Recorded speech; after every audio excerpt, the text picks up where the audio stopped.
Jadi soal yang pertama yaitu jelaskan menurut Anda dampak kekerasan fisik dan mental pada anak usia dini. Yaitu yang pertama, ada kurangnya pengetahuan dan keterampilan. Tidak semua orang tua memiliki pengetahuan atau keterampilan yang cukup untuk mengelola perilaku anak dengan cara yang positif dan konstruktif. Mereka mungkin tidak tahu cara lain selain kekerasan untuk mendapatkan perhatian atau menghentikan perilaku yang tidak diinginkan. Yang kedua, ada pengaruh lingkungan. Pengaruh yang penuh tekanan seperti pekerjaan yang stres atau masalah keuangan dapat meningkatkan kemungkinan seseorang melakukan kekerasan sebagai mekanisme pertahanan atau pelampiasan. Dan yang terakhir yaitu ada model perilaku. Anak-anak sering belajar dari apa yang mereka lihat. Jika mereka menyaksikan kekerasan dalam rumah tangga, mereka mungkin meniru perilaku tersebut. Ini juga berlaku sebaliknya. Anak-anak yang tumbuh di lingkungan yang penuh kasih sayang dan perhatian cenderung lebih jarang terlibat dalam perilaku agresif.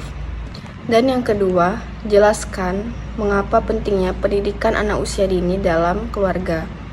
Yang pertama yaitu sebagai dasar pembelajaran. Pendidikan anak usia dini membantu membangun dasar pembelajaran yang kuat, keterampilan dasar seperti membaca, menulis, dan berhitung. Yang kedua, ada stimulasi kognitif.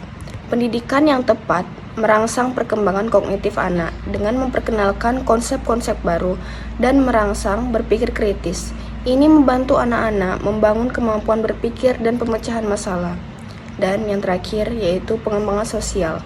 Pendidikan anak usia dini juga berperan dalam pengembangan keterampilan sosial seperti berkomunikasi, bekerja sama, dan berempati. Interaksi dengan teman sebaya dan orang dewasa selama pendidikan ini membantu anak-anak belajar bagaimana berinteraksi dalam masyarakat. Berikutnya, jelaskan dampak positif dan negatif internet pada anak usia dini. Dampak positif yang pertama yaitu sebagai akses informasi. Internet menyediakan akses ke berbagai informasi dan sumber daya pendidikan yang dapat membantu anak-anak belajar dan mengeksplorasi minat mereka. Yang kedua, sebagai kolaborasi dan komunikasi.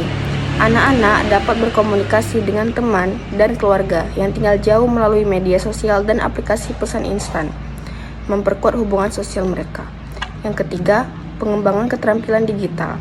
Menggunakan internet dapat membantu anak-anak mengembangkan keterampilan digital seperti navigasi web, penggunaan perangkat lunak, dan pemahaman tentang etika online.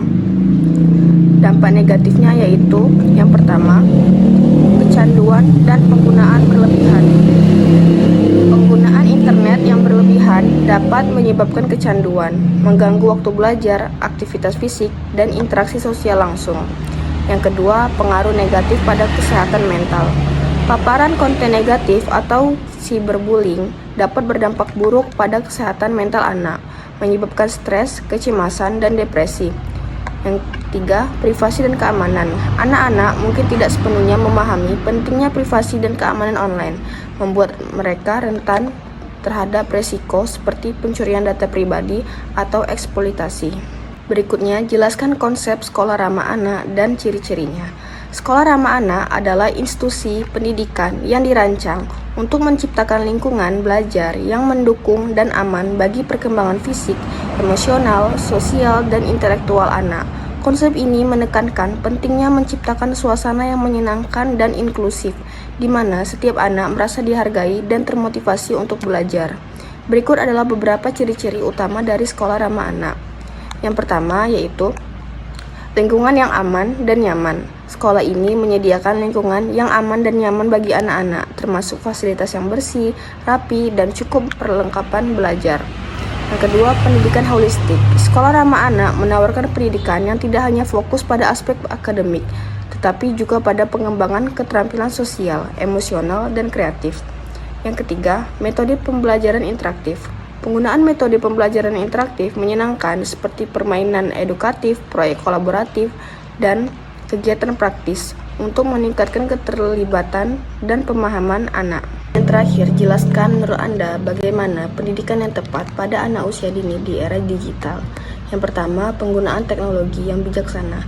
Teknologi dapat digunakan sebagai alat bantu dalam proses pembelajaran seperti melalui aplikasi pendidikan, platform e-learning, dan permainan edukatif. Namun, penggunaannya harus dan terukur untuk memastikan tidak mengganggu perkembangan anak. Yang kedua, keseimbangan antara teknologi dan aktivitas fisik. Penting untuk memastikan bahwa anak-anak tidak terlalu lama ditempatkan di depan layar. Aktivitas fisik dan bermain di luar ruangan tetap penting untuk perkembangan motorik dan kesehatan mental mereka. Dan yang terakhir, pendidikan digital literasi. Mengajarkan anak-anak keterampilan dasar penggunaan teknologi seperti navigasi internet, keamanan online, dan etika digital agar mereka dapat memanfaatkan teknologi.